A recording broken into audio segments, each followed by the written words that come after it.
Helicopter வர்றது பார்த்தோன்னா டக்குன்னு நான் என்ன பண்ணேன், ஹெலிகாப்டர் போகிறது அப்படியே வீடியோ ஷூட் பண்ணேன்.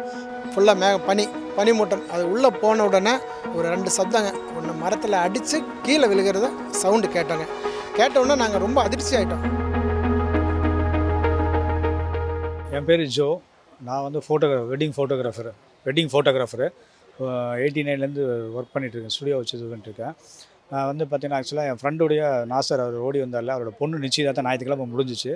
அது முடிஞ்சோன்னா அவங்க ரிலேஷன் பொண்ணு ஒரு 3 பேர் ஊட்டி பார்த்ததில்லைன்னாங்க. அதனால் என்ன பண்ணோம், சரி அவங்கள கூட்டிகிட்டு போகலாங்கிறக்காக நாங்கள் 2 பேரும் அவங்க கூட கூட்டிகிட்டு அவங்க போனோம். போகிற வழியில் அந்த ரயில்வே கிராசிங் பார்த்தீங்கன்னா, அந்த இடத்துல நிறைய பேர் ஃபோட்டோ எடுக்கிற நான் பார்த்துருக்கேன். சரி நம்ம பிள்ளைகளை அங்கே கூட்டிகிட்டு போய் எடுக்கலாம்னு சொல்லி நாங்கள் போய் எடுத்தோம். எடுத்துகிட்டு இருக்கும்போது அந்த ஹெலிகாப்டர் வர்றது பார்த்தோன்னா டக்குன்னு நான் என்ன பண்ணேன், ஹெலிகாப்டர் போகிறது அப்படியே வீடியோ ஷூட் பண்ணேன். வீடியோ ஷூட் பண்ணிகிட்டு இருக்கும்போது அது நேராக க்ளவுட்ஸ்குள்ளே போகுது. போனதுக்கப்புறம் உள்ளே போகும்போது பார்த்தீங்கன்னா, ஒரு 5 செகண்டில் டமால்னு ஒரு சவுண்டு கேட்டுச்சு. இந்த சவுண்டு கேட்டுச்சு. அப்போ அதோட சரி, அதுக்கப்புறம் சத்தமே இல்லை. அப்புறம் இவர் ஓடி வந்து உடஞ்சிருச்சான்னு கேட்டார். ஆமாம் அப்படின்னா. அப்புறம் நாங்கள் முடிச்சுட்டு நாங்கள் மேலே வந்தோம். மேலே வரும்போது பார்த்தீங்கன்னா ஒரு 10 நிமிஷத்துக்குள்ளே போலீஸ் ஜீப் ஒன்று வந்துச்சு. அவள் வந்து தேடிட்டு இருந்தாங்க. அவங்களுக்கு எந்த ஸ்பாட்டுன்னு தெரில, தேடிட்டே இருந்தாங்க. அப்புறம் நாங்கள் வந்து இது மாதிரி சொன்னோம், மேலே தான் சார் விழுந்திருக்கு அப்படின்னா. அப்புறம் அவங்க மேலே போயிட்டாங்க. அதுக்கப்புறம் நாங்கள் பின்னாடியே போனோம். பின்னாடினா நாங்கள் ஒரு 1/2 hour கழிச்சு தான் போனோம். பிள்ளைகளுக்கு எதானால அவங்களுக்கு காலெல்லாம் அடிபட்டதுனால அதெல்லாம் கிளியர் பண்ணிட்டு ஒரு 1/2 hour போகும்போது பார்த்தீங்கன்னா, அங்கே எல்லாம் ஆம்புலன்ஸு அது இது எல்லாமே வந்துட்டாங்க. போலீஸ் ஜீப்புனெல்லாம் ரொம்ப க்ரௌடாக இருந்துச்சு.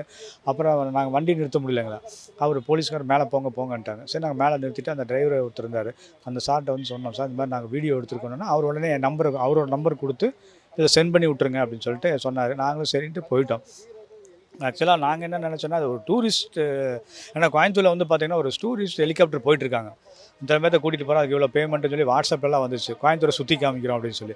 நாங்கள் அந்த ஹெலிகாப்டர் நினச்சிட்டோம். நாங்கள் பாட்டுக்கு போய்ட்டு அப்புறம் எல்லாம் சுற்றி அடிச்சுட்டு போய் நைட் என் ஃப்ரெண்டு வீட்டில் போயிட்டு அங்கே உட்காந்து டீ சாப்பிட்டுட்டு கிளம்புற முன்னாடி அப்புறம் அங்கே வந்து தான் நாங்கள் பார்த்தோம். இந்த மாதிரி நியூஸில் பார்க்கும்போது பார்த்தா ஒவ்வொருத்தரும் ஒவ்வொரு மாதிரி செய்திகள் சொல்லிட்டு இருந்தாங்க. அப்போ தான் எங்களுக்கு தெரிஞ்சது எவ்வளோ பெரிய கமாண்ட்ரு அப்படின்ட்டு. அப்புறம் என் ஃப்ரெண்டுக்கிட்ட சொன்னேன், நான் சார் போகும்போது கொடுத்துட்டு போயிடலாம், ஏன்னா அது ஒரு பயங்கர எவிடன்ஸாக இருக்கும், அதுதான் இவங்களுக்கு இதான் சாட்சி, வேறு எதுவுமே இல்லை அப்படின்னா. சரி போகலாம் வாங்கன்னா அங்கே கிளம்பி நேராக கலெக்டர் ஆஃபீஸ் போனோம். கலெக்டர் ஆஃபீஸ் போகும்போது அங்கே யாருமே இல்லை, 2 பேர் இருந்தாங்க. ஸ்டேஷன் போக சொன்னாங்க. போலீஸ் ஸ்டேஷனில் போனால் அங்கே வந்து 2 லேடி கான்ஸ்டபிள், அவங்க வந்து ஸ்பாட்டுக்கு போயிருங்க, அங்கே தான் எல்லாருமே இருக்காங்க, நீங்கள் உடனே போனீங்கன்னா அங்கே பார்த்து அவங்க டைரெக்டாக கொடுத்துர்லாங்க. நாங்கள் சரிங்கன்ட்டு நான் கிளம்பி போயிட்டோம். அங்கே போய் ஸ்பாட்டுக்கு போகும்போது பார்த்திங்கன்னா பாதி வழியில் எல்லாம் வந்துட்டு இருந்தாங்க. அங்கே போனால் யாருமே இல்லை. அப்புறம் ஒரு இன்ஸ்பெக்டர் சார் ஒருத்தர் இருந்தார், அவர்கிட்ட கொடுத்து போட்டு நாங்கள் கிளம்பி வந்துட்டோம். என் பேர் நாசருங்க. நான் போன புதன்கிழமை அன்னைக்கு நாங்கள் வீட்டில் ஒரு ஃபங்க்ஷன் நடந்ததுங்க. அந்த ஃபங்க்ஷன் முடிச்சு ரிலேஷன்லாம் ஊர்லேருந்து வந்திருந்தாங்க, கேரளாலேருந்து வந்திருந்தாங்க. சரி குழந்தைகளை எங்கேயாச்சும் சுற்றுலா மாதிரி போகலாம் அப்படின்னு நினச்சிட்டு நேராக சரி எங்கே போகலாம், நம்ம ஊட்டி போகலாம் அப்படின்னாங்க. ஊட்டி போகலான்னு சொல்லி அப்புறம் ஊட்டிக்கு கிளம்பணும். கரெக்டாக இங்கே ஒரு 9 மணிக்கு கிளம்புனாங்க. போயிட்டே இருந்தோம். காட்டேரி இடத்துல வந்தோன்னே நண்பர் வந்து ஜோபால், அவர் வந்து சொன்னார், இங்கே நல்லாயிருக்கும், லொக்கேஷன் நல்லாயிருக்கும், இங்கே நம்ம ஃபோட்டோஸ் எடுக்கலாம் அப்படின்னாரு.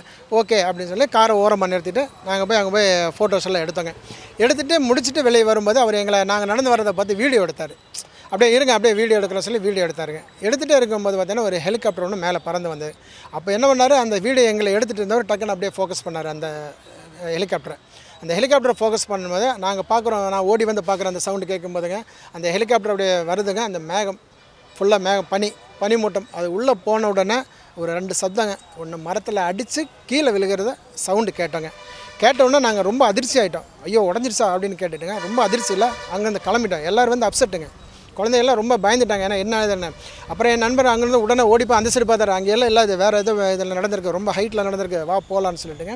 அங்கே ஒவ்வொரு பெண்டாக நாங்கள் தேடிட்டு போயிட்டுருக்கோம். எந்த பெண்டில் எங்கே நடந்திருக்குன்னு சொல்லி ஒவ்வொரு பெண்டாக பார்த்தா 6வது பெண்டில் நடக்குதுங்க இந்த சம்பவம்.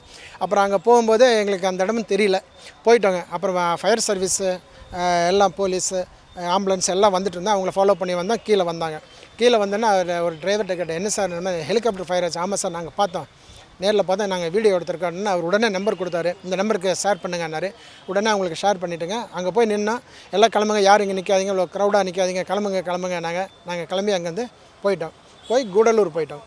கூடலூர்லாம் போய் பார்த்துட்டு என்னோடய நண்பர் வீட்டில் போய் அப்படியே பார்த்துட்டு இருக்கும்போது டிவி நியூஸில் வந்து இது யாரோ சதி நடத்துனுங்க என்ன ஏதுன்னு வேறு மாதிரி போயிட்டு இருந்தோன்னா, ஐயோ நம்ம வீடியோ கொடுத்துட்டு வந்தோமே, நேச்சராக நம்ம எடுத்துருக்கோமே லைவாக, என்னாச்சு தெரியல அப்படின்னு சொல்லிட்டு மறுபடியும் அங்கேருந்து நேராக கமிஷனர் ஆஃபீஸ் போனோம். அங்கே யாரும் இல்லைங்க. கலெக்டர் ஆஃபீஸ் போனோம், அங்கேயும் இல்லை. அப்புறம் கமிஷனர் ஆஃபீஸில் ஒருத்தர் சொன்னாங்க, நீங்கள் எல்லாமே ஸ்பாட்டுக்கு போயிருங்க, எல்லோரும் அங்கே இருக்கிறாங்க, நீங்கள் போனீங்கன்னா அங்கே பார்க்கலாம் அப்படின்னாங்க. நேராக அங்கே ஸ்பாட்டுக்கு வந்தோம். ஸ்பாட்டுக்கு வந்தோன்னே எல்லாம் நாங்கள் போகும்போது பார்த்திங்கன்னா எல்லா வண்டியும் மேலே போயிட்டுருக்குங்க. அத்தனை பெரிய பெரிய ஹையர் ஆஃபீஸர் எல்லாமே மேலே வண்டி போயிட்டே இருக்குது, ஆம்புலன்ஸ் எல்லாம் போயிட்டு இருந்தேன். சரி கீழே யாராச்சும் இருப்பாங்கன்னு பார்த்தோம். கீழே வந்தால் கரெக்டாக அதேமாதிரி 2-3 எஸ்ஐ இவங்கெல்லாம் இருந்தாங்க. அவங்கள்ட்ட இந்த மாதிரி சொன்னாங்க, இந்த மாதிரி நடந்தது, இந்த மாதிரி சம்பவம் சொல்லிவிட்டு அவர்கிட்ட அந்த வீடியோ ஷேர் பண்ணிவிட்டு நாங்கள் அப்படியே கீழே இறங்கி வந்துட்டோம். கிட்டத்தட்ட இதெல்லாம் சம்பவம்லாம் முடிஞ்ச கிட்டத்தட்ட 2 ஹவர்ஸ்க்கு அப்புறம் தான் எங்களுக்கு நாங்கள் வீட்டுக்கு ஃபோன் பண்ணி கேட்டோம், இந்த மாதிரி ஏதோ லைவ் ஏதோ போயிட்டுருக்கா, என்ன ஏதுன்னு பார்த்து சொல்லுங்கன்னாங்க. அவங்க என்கிட்ட பார்த்து சொன்னாங்க, ஆமாம் முப்படை தளபதி. அதுக்கு முன்னாடி வந்து 4 பேர் போயிருக்காங்க, 3 பேர் இறந்துட்டாங்க, ஒருத்தர் உயிரோடு இருக்காங்க அப்படின்னு சொன்னாங்க. அதுக்கப்புறம் தான் 14 பேர் இருந்தாங்க. அதுக்கப்புறம் தான் சொன்னாங்க ஏதோ கமாண்டர்ஸ் அப்படின்னாங்க. அப்புறம் சொன்னாங்க முப்படை தளபதின்னு சொன்னோன்னா நாங்கள் ரொம்ப அப்செட். ஏன்னா ஒரு ஜனாதிபதிக்கு அடுத்தவர், அப்புறம் அவ்வளோ பெரிய ஒரு இவர் வந்து அந்த ஹெலிகாப்டரில் வந்து இறந்துட்டாரோ ஐயோ அப்படின்னு சொல்லி உண்மையில் அப்செட் ஆகி நாங்கள் இந்த டூர் எதுக்காக போனோங்க அது என்ஜாய் பண்ணலைங்க. அந்த என்ஜாய் பண்ணாமல் நாங்கள் அப்படியே திரும்பி ரிட்டர்ன் இறங்கணும். எங்களுக்கு உண்மையிலே ஒரு மன வருத்தத்தோடு தான் வரணும். உண்மையிலே இது ஒரு பெரிய ஒரு இதுங்க நடந்துருச்சுங்க இந்த சம்பவம். உண்மையிலே அது வருத்தமாக தான் இருந்ததுங்க.